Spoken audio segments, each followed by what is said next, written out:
Destiny by Stephen Sinclair. 1. Alice didn't speak anymore. None of the kids did. Not after the party. That was all, except the boy the others had called Weird Adam, or Adam the Art Fart. He said he couldn't explain what had happened to the others. In fact, when closely questioned, he claimed he couldn't remember anything about the party at all.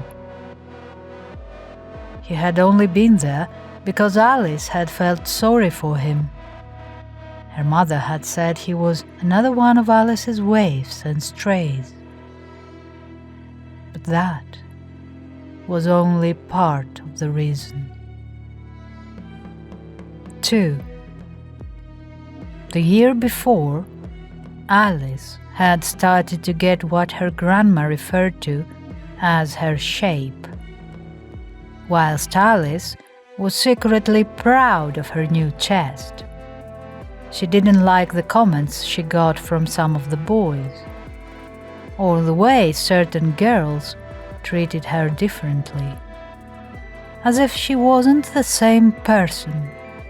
So when Adam had approached her at her locker and simply said that he thought she was beautiful and then calmly walked away, she had surprised herself by being both unperturbed and delighted by what he'd said. She had shaken her head at his retreating back and thought to herself that growing up was totally strange and unscripted. Internally, she contracted herself for what she secretly called, privately, a grown woman thought. Weird Adam Sanderson, who was good at art, who hardly ever talked but somehow always got everyone's full attention when he did. Adam, who had no friends and gave an entirely new meaning to bullied badly, because some of the bullies seemed more afraid of him than anything else, and usually gave it up as a bad job. 3. He had approached her again a week later, asked her if she would show some of my work to your dad. Alice's father was an art lecturer at the university, had published books on the subject. Alice knew it was strange that Adam knew this. She thought her friends would have said things like "stock match" and "you're really creepy" to Adam. But she had found herself taking what she supposed her father would have called a portfolio and saying that she would. He had thanked her, walked away. It had all been very weird. But Alice was already one of those females who had an unerringly accurate internal radar about male intentions, although she was still too young to know she did. Instinctively, she sensed his approach to her had only been for the stated intention, not about her. That night, her father had a look at this kid's stuff. He had shaken his head and said, "I remember being a boy that age, a walking gland." Alice, rolling her eyes, had said disgustedly, "Dad!" It turned out her mom knew Adam's mother, who she described as a mousy little thing called Clara. Later, her father gave her the portfolio back. "Well," he said, "the boy can definitely draw buildings. Some talent there. No good at human faces and figures, though. Probably he could grow up to be an architect.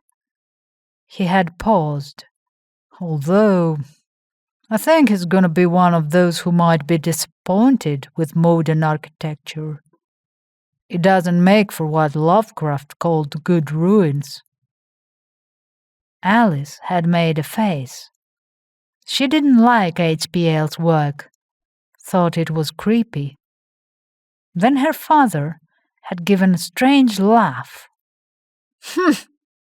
His style almost reminds me of... But he had trailed off into silence, and she couldn't draw any more out of him. 4. Then, a few weeks later, it had been her birthday party.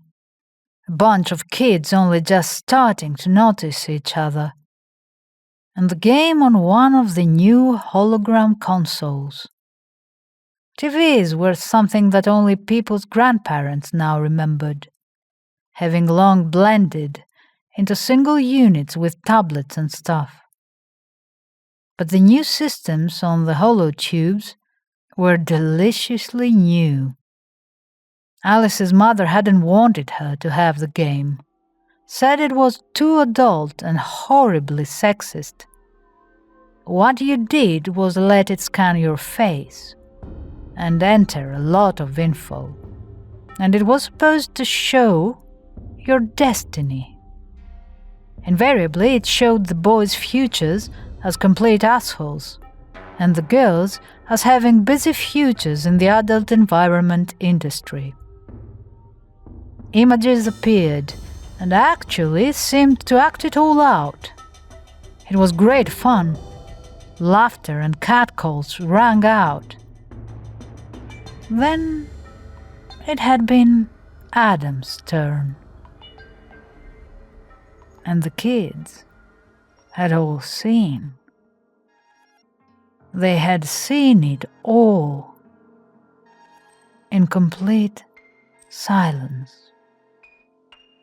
A silence that had fallen thickly, suddenly.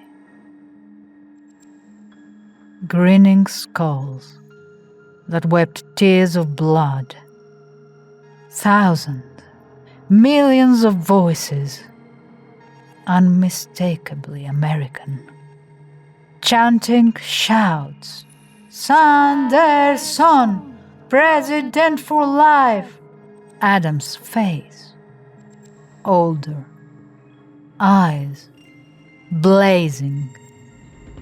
Lines of marching men, books burning, their own city's skyline lit up by searchlights in the black of night.